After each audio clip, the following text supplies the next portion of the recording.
Hi everyone, what's up? It's Megan Raptor PH and welcome to my YouTube channel. So for today's video, we're gonna react to the second episode of Don't Say No, the series together with the two lead characters. We have Fayat and Leo. I am super excited to watch for the second episode kasi wala tayong info, wala tayong idea kung ano yung ating mapapanood dito, di ba?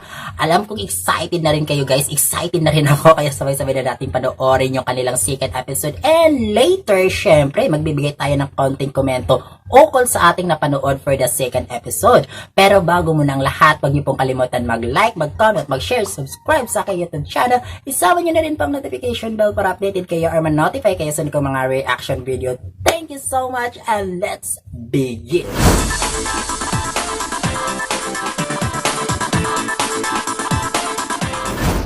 Okay. And this is the second episode of Don't Say No, the series.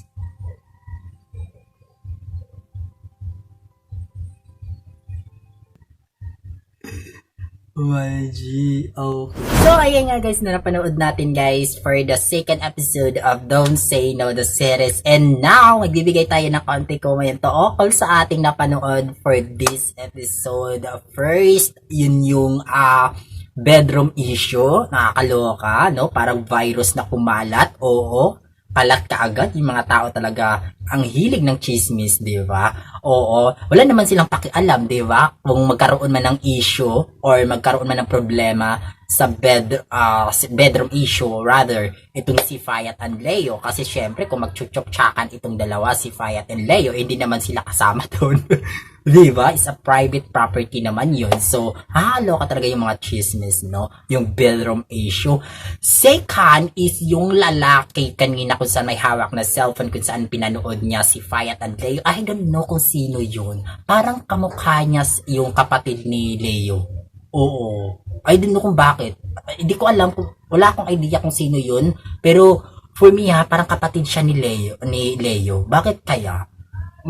Nagkaroon ba ng relasyon? Kung kapatid man yun ni Leo, nagkaroon ba sila ng relasyon ni Fayat noon bago si Leo? Kasi sabi niya, di ba, he said that hindi daw siya papayag na magiging masaya si Fayat. Oh my God, I am so very interested for this third episode of Don't Say No, the series. And I'm so very excited kung sino yung lalaki. But for me, parang kapatid siya ni Leo. Pero I am not sure. So, malay mo, di ba, iba pala yung lalaki na yun, no? So, third is yung nakita natin kanina, di ba, yung last scene kung saan nga, di ba, may hawak-hawak itong si Fayat na parang gamit yun sa pangbabae at saka pang lalaki, guys. Hindi ko na i-explain sa inyo. Pwede nyo yun i-research sa Google kung ano yung gamit na yun. Basta aware yun, guys. Bawal. Rated SPG yun siya. Ginagamit yun sa panglalaki at saka sa pangbabae, especially kapag yun. Nahuli ni Leo itong si Fayat. Nakakaloka. Sabay tingin si Leo sa kanya, di ba? Nakakaloka in fairness. So, again guys, thank you so much for watching for our reaction video for the Don't Say No, the series second episode. And of course, sabay-sabay pa rin natin panoorin yung kanilang third episode next week, which is every Friday po natin napapanood. Pero dito sa Pilipinas is Saturday early morning.